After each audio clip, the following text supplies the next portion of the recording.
Previously on Illusion of Gaia. Hello, is it me you're looking for? I can see.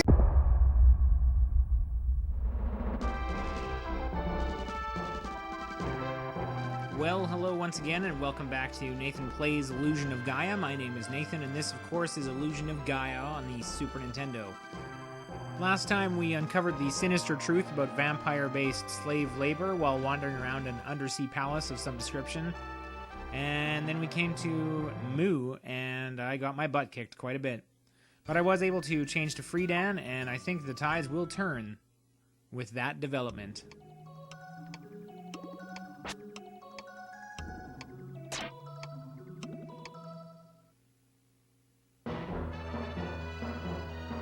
Of course, Freedan has the extra damage and defense on his side, which is always nice. So I started things off by having an easy mode fight with some slimes that I took care of pretty handily. And I'm still checking for secrets here and there, things that could be broken open perhaps. I'm sure I'm overlooking all kinds of stuff, but it doesn't hurt to check now and again. Gotta feel the timing there on those spikes. Nailed it. And now I'm making my way back through the level. First of all, tried to use the, I forget the name of this move. Fireball, why not? Against the rock golems there, but it didn't quite work out the way I'd hoped. And it has a really long charge time.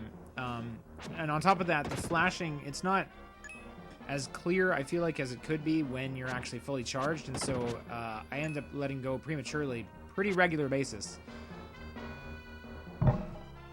Nearby, I found a puzzle of sorts after clearing the slime out of the way. Looks as though I'm going to need to use this bouncy node to get up the ramp, but there happens to be a rock golem at the top, so let's use a fireball charge shot to dispatch him and get him out of the way. Short fight later. It's time to head up. Nice. Got it in two.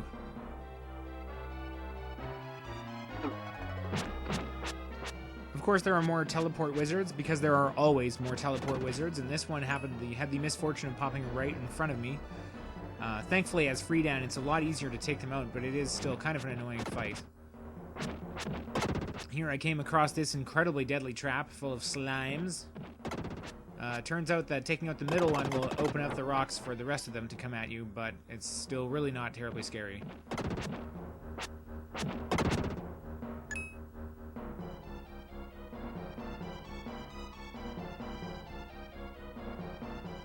This area was actually pretty confusing to navigate. A lot of it looks very samey, and you go around in great big circles as you slowly lower the water levels. So I'm actually chopping out great big swaths of video that I recorded where I'm just aimlessly wandering around or backtracking by accident. Here I came to what looks like another puzzle, but first of all, time to get that guy out of the way. I tested that switch down there just to make sure that it did what I thought it would, and sure enough, you got a bit of a time limit, but made it. Nice, with time to spare. That passage looks intriguing, and I'm sure we'll come back to that later. But first, more teleport wizards. Huzzah!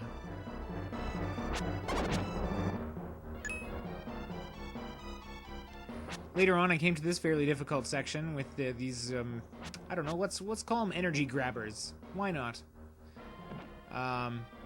First of all, get the slimes out of the way, and then you have to navigate this sort of a hairpin turn area here with these things waving all over the place.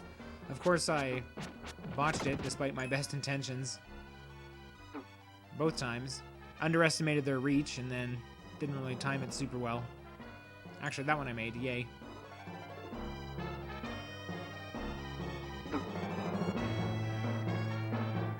And further on ahead,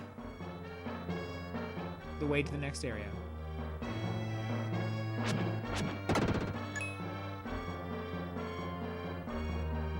And a save point. Dark space. Ooh, it looks like a new skill for Will. I am Gaia, the source of all life. Will's power is the Psycho Slider. I don't know why Will has to have Psycho everything. Be careful not to overlook the cracks in the cliff. I think we've seen one or two of those on our journey already. Well then, let's grab this Psycho Slider and just see what happens. First of all, we have to change back into Will once again. And then the mysterious glowing ball of light lifts and then descends onto my head.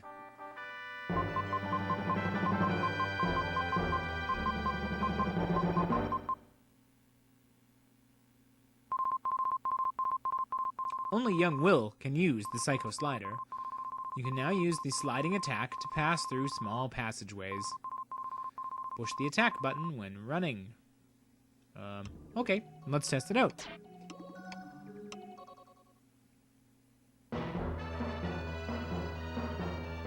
Up. And up. I actually kind of like the sliding animation. I think it looks pretty neat.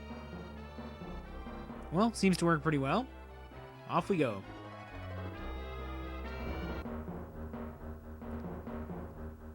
We tested it out, and sure enough, it works. You slide right through the crack, and then you can start getting to new areas. Including another puzzle. Looks pretty devious. Actually, it's not really at all devious. You just have to get this bouncy thing over to the ramp there again. It's just a little farther away than usual.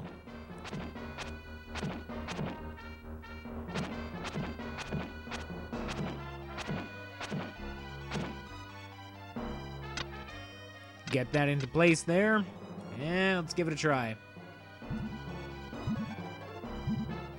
Didn't quite get it close enough, and then I thought I was stuck, and then I actually got it there for a second, as you saw, and turned out I just need to commit to the motion of running forward.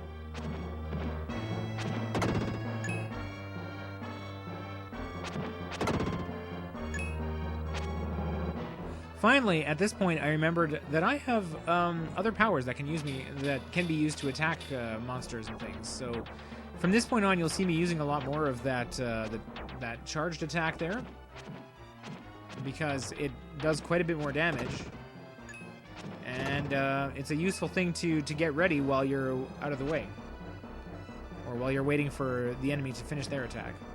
So it's a good thing to start with. You do 8 instead of just 3. And I came to a bit of an area here. I tried to pick my battle pretty carefully so that I wouldn't wake up the rest of those golems and have to fight them all at the same time.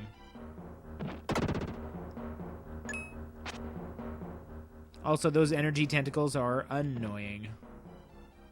Wake up, jerk.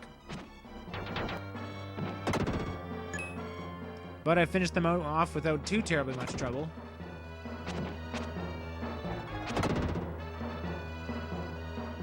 And then decided to poke around a little bit. No, I'll keep going this way.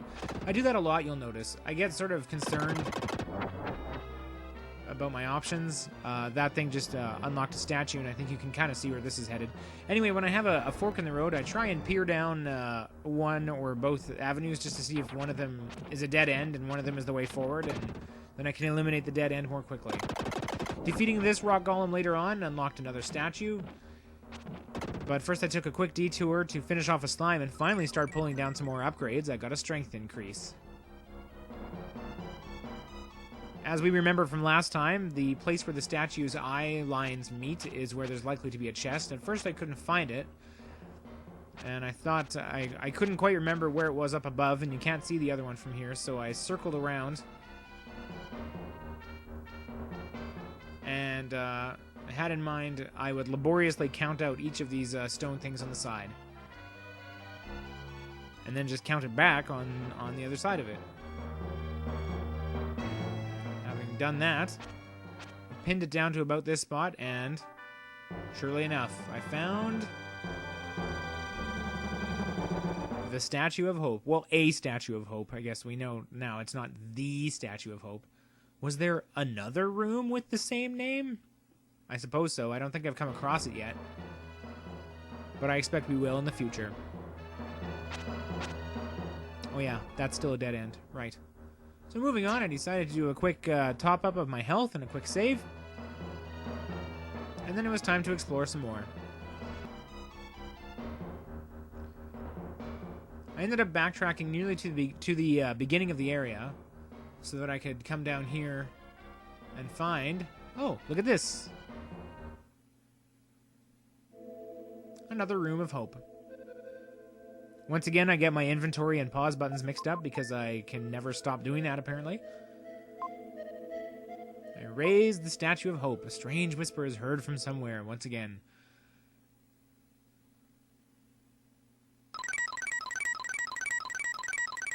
This is kind of reminiscent of the past. Deja vu, you might say.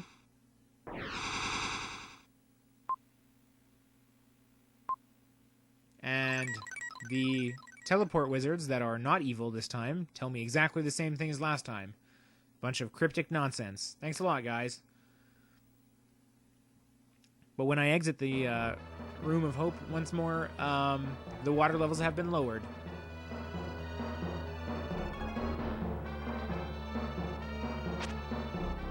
And now I get treasure. A red jewel. Excellent.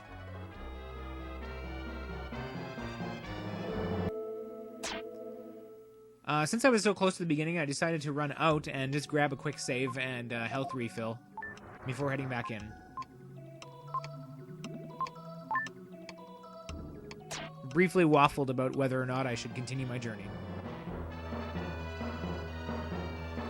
One of the unfortunate side effects of lowering the water level even further is that there are yet more teleport wizards that were waiting on the lowest floor to attack you. So, great.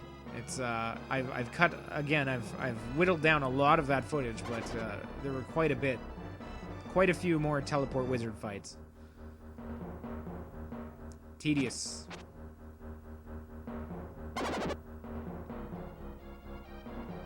I had to leave in the odd one though, just because. I mean, you might not believe me if I didn't. Here I learned a new thing. The slide kick works really well. It's 10 damage instead of just 5. It's an easy way to get at them. And later on, I discovered that it actually allows you to dodge that attack. So if you can't get at the wizard right away, you just slide at the right moment, and the thing sails right over you without doing any damage at all. Would have been good to know. So my fights with the teleport wizards became not a lot less tedious, but certainly easier and less painful. The last one here gave me a defense increase. And then it was time to move on. After I'd gotten the Psycho slider there, I began sliding everywhere because it was dramatic and awesome. They also work pretty well on slimes. As you can see, it's 11 points apiece, and it does 2 damage or 2 hits right away. And I got an HP increase. Exploring even further along the lowest floor, I came to twin rock golems. Wake up!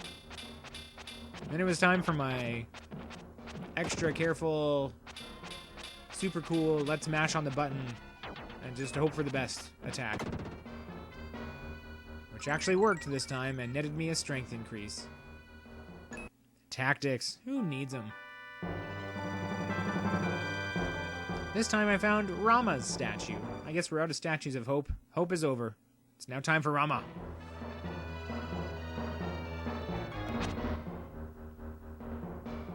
Later on, after dealing with a couple more rock golems and learning that you cannot slide up the ramps there. Oh, and I actually dodged one of their rage attacks. Finally. I found this curious set of pillars sitting on its own, and another slime guarding a treasure chest. HP increase. Excellent. As well as inside the treasure chest, the other Rama statue.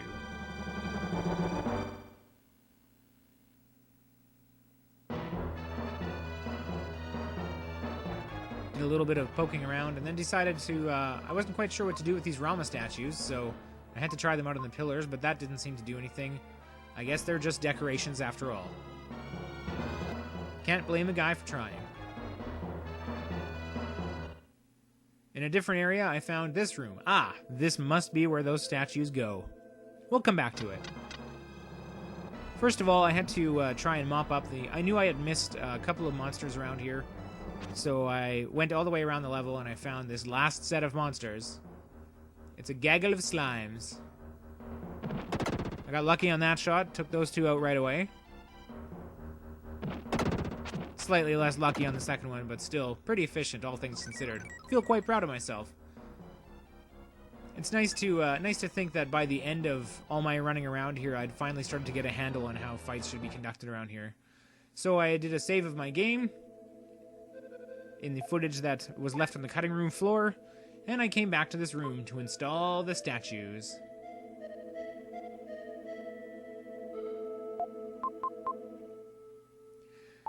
Unlike some of the other areas, it doesn't matter which one goes where, seemingly. Whoa. And I end up here. It looks like an ancient burial ground for the people of Mu. Okay. Kinda creepy.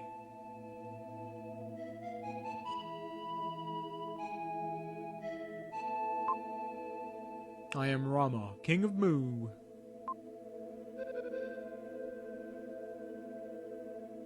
Well, oh, I don't actually have to look that terribly closely. They're glowing fire.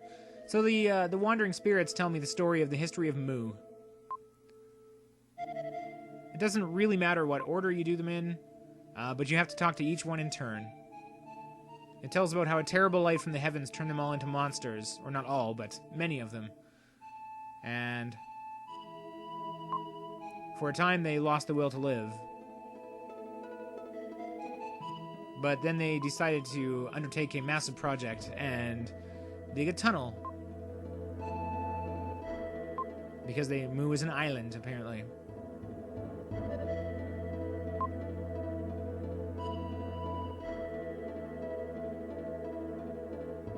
Having talked to the last of the wandering spirits, I returned to the main sort of statue guy there. The king or whatever. And he hands me a mystic statue. Bah! I didn't even have to work for that one. He just gave it. Look at this. Oh, thanks, buddy. It's a freebie.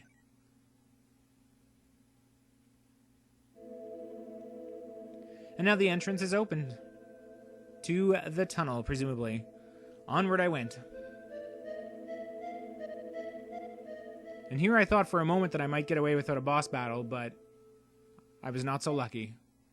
Here's Eric, tied to a gigantic bomb. And the vampires. Oh, the vampires I've heard so very much about. Looks like it's time to fight them after all. They banter a little bit. A vampire and a vampiress. You can tell this game's from the 90s. We haven't gotten past our gendered pronouns yet. I think everyone is just vampires now, probably. Like stewards or servers or whatever. And then the fight begins. You can see there's a timer on the bomb that's counting down, so I do have a bit of a time limit, but my attacks are doing 1 damage. Fantastic. And I got wrecked. Pretty quickly, too. It's kind of sad. I have a couple of lives, but the downside is that even though you start nearby, it sets you back to half health. In any case, I refused to be pushed around by a couple of lousy vampires, so I dashed right back in.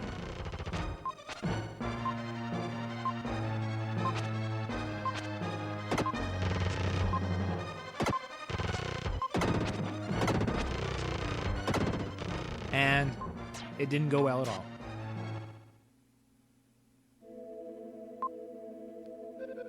Alright, here we go. 3rd time's a charm. You have to remember that at this point I'm out of healing items as well, so it might have been prudent to hang on to at least 1 herb.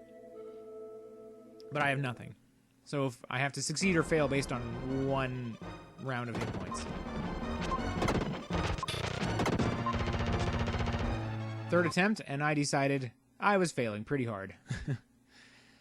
The thing is, I was doing no damage, so I reset the game and decided I'm going to go get the other guy, which involves a lot of backtracking, nearly back to the beginning of the level once again. But there he is.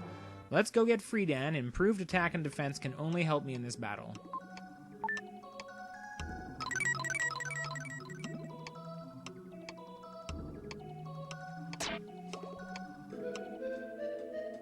So we're back here once again as Friedan. Full health bar. This is going to be easy. We'll rip right through the dialogue there. Here we go.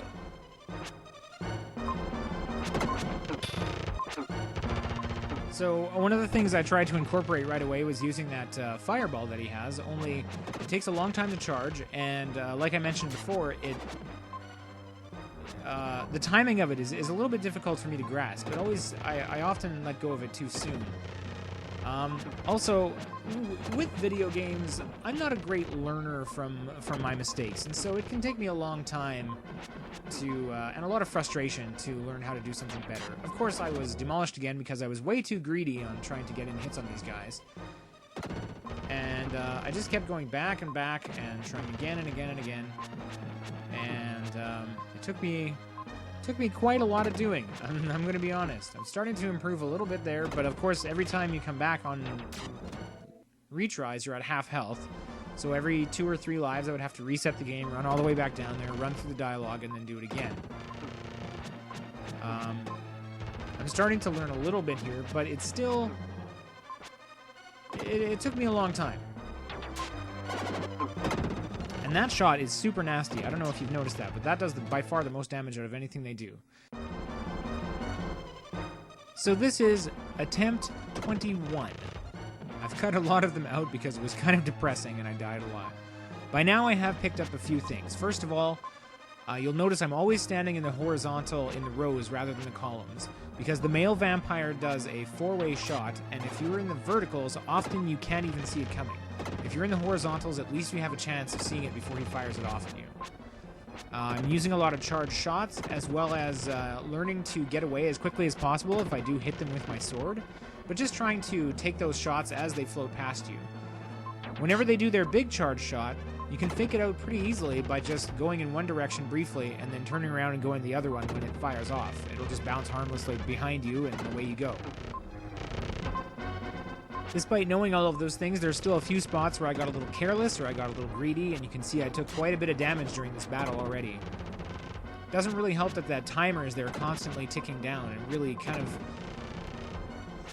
tends to make a person want to speed up and act a little more recklessly because they feel like you have to close the, seal the deal a lot quicker than normal.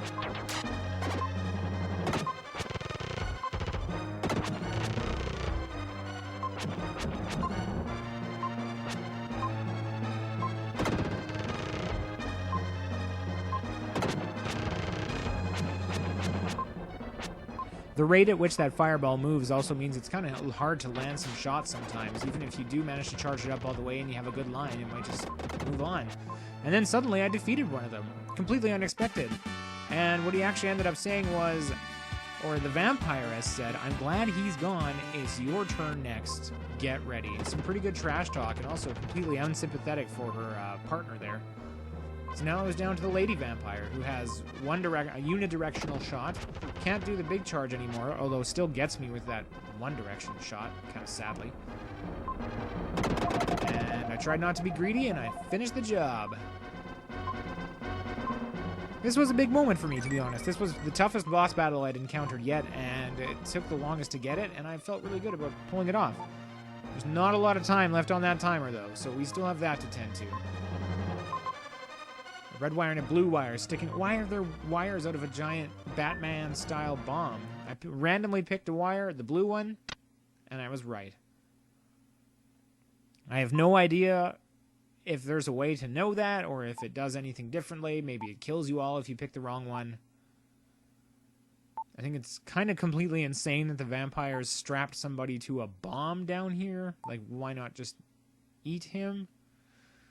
Anyway, Lily's apologizing for being mostly useless during that fight, and Eric won't tell anyone my secret, that I am actually Friedan, the warrior.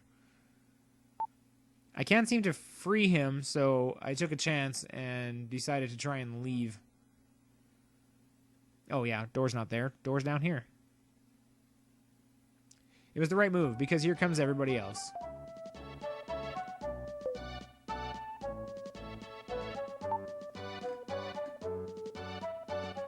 Lily reveals herself as Dandelion Girl. I think we all knew that, though.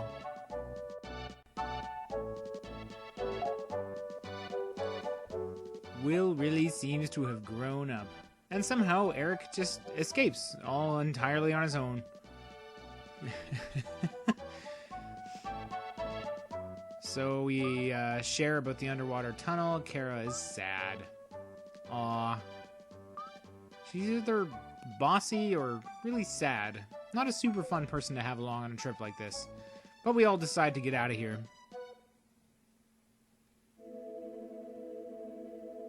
Seaside Tunnel. It's really undersea tunnel again, but seaside, undersea. What's the difference? 5 days have passed since we entered the tunnel. The same scenery goes on and on. It's hard to keep track of time. Neil says we should rest here as we are already resting here. Good call, Neil. Way to go. The group is griping about the length of the trip. Although I have to admit, I'd probably be doing a lot of the same. I gripe about walking down the street to the mailbox. So, days and days in an undersea tunnel, probably not the best thing ever. Eric doesn't want us to look. Who knows why? I can probably guess. He's working on a sandcastle.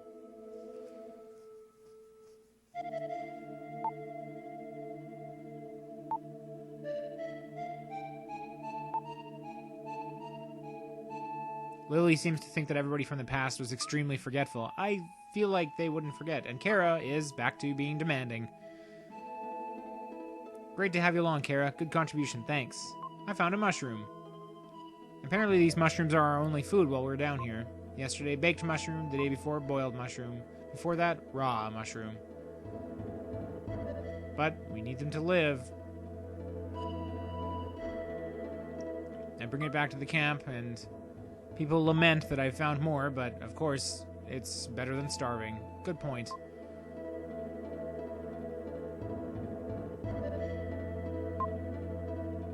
Eighth day in the tunnel. This game seems fairly unafraid to take big leaps of time, which I find kind of interesting. Like all the time he spent on the raft, and now this. Again, it's commented upon that I seem to have grown up somehow.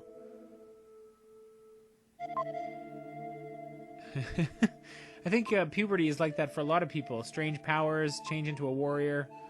It's a fairly common experience, Will. I'm surprised you haven't heard of it before, but I guess you didn't exactly finish your schooling.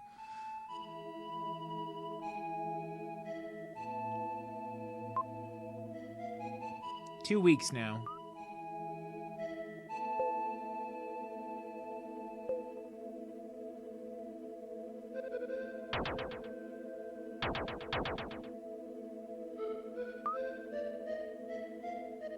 What is that sound? Whoa. Something else is happening. Maybe it's Riverson? Okay. What the heck is Riverson? It seems like an odd thing to just toss out there as an explanation. It's Morse code.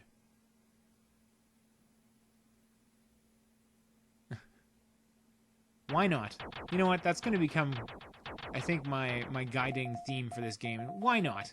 Morse code? Sure. Oh, it's Seth. Why not? I was swallowed by Riverson. What is Riverson? When I came to, the form of my body had changed to Riverson's. Sure. Again, why not? Whatever Riverson is. Oh. Riverson is a creature who lives in the ocean. So like a whale, maybe? I don't know if it's human or not. Well, if it lives in the ocean, it is probably not.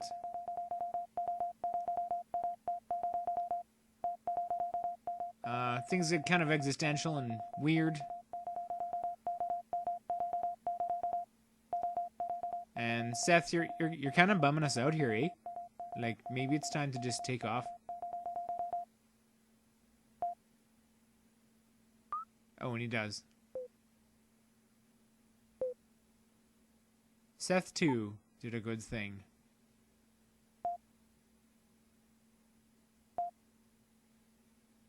Again, we're having some kind of weird philosophical discussion here that I'm not entirely certain of. But for some reason, his message cheers us up, and we move on. We were in the tunnel for almost a month, and now we pop out the other side. The Angel Tribe. I like how Neil immediately jumps to the conclusion that the name Angel Tribe means that they are actually angels and it's not just a name.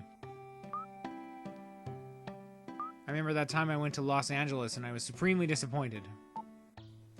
Lily asking all the pertinent questions as usual. Why is she so grouchy? Well, looks like it's time for me to explore a little bit. Travelers, please use this room. Angel Tribe. Oh, it's nice. Raise a light. That's kind of cool. Take a little look around. Well, let's talk to some folks.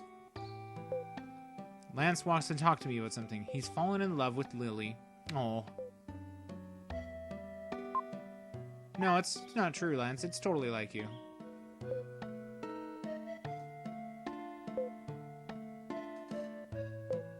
He wants to get her something, and wants to know what I would get her. Oh boy.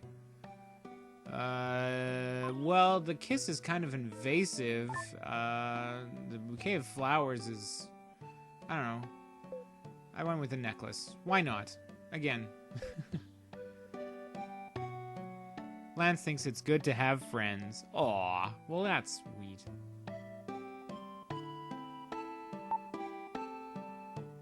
I don't know. I don't think this place feels gloomy at all. I think it's kind of nice, actually. It feels homey.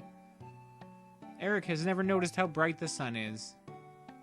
And Neil is leaping to all kinds of mad conclusions. Way to go, Neil. Let's take a look around the rest of the place here.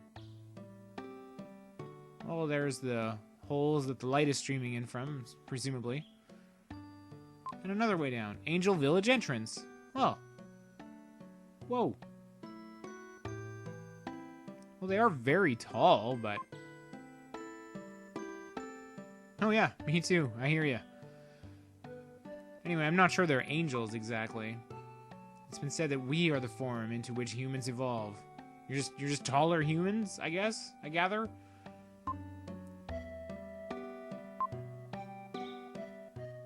Interesting. Okay.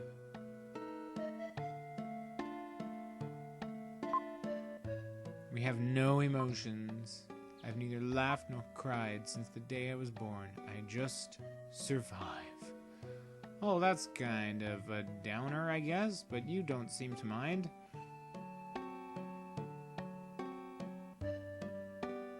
Oh, dance. For our bodies, yeah, okay, got that. People here love to dance. Okay, but if you don't show emotions, does that mean that you can love dancing, or can you just be slightly less casually indifferent to dancing? There's a pretty rockin' band on stage, but I can't stick around. I have an adventure to have. Actually, I'm looking for a save point by this point. This goes even further downstairs, and we are going to circle back around to whatever that angel was doing with that statue. Oh, hey, it's the jeweler gem. Cool, I gotta empty out my inventory anyway. There are now 9 jewels in the room. I've collected over 5, so I got an extra defense power. And I've collected over 8, so I got a life up. Or strength, rather. Let's see what's left. Strength is next. Psycho power. Oh, I did get life up. Dark power and my secrets. Well, I sort of have my doubts that I'm ever actually going to learn his secrets on this journey. You have to be kind of a completionist and extremely thorough, and I know I've missed something by now. I feel pretty positive about that. You'll notice there's been no ability to backtrack at all in this game, so I'm sure if I miss something, it is gone forever. Oh, and here's my save point now. No ability to transform, unfortunately. Gaia has nothing else to add. And I think this is as good a point as any to take a little bit of a rest. We've had a lot go on, a big day. Big boss battle, and lots and lots of backtracking and wandering around. But all in all, it's a pretty good adventure. We have the rest of the Angel Village to explore, and presumably points beyond. So stick around for that. Thanks for watching, and see you next mission.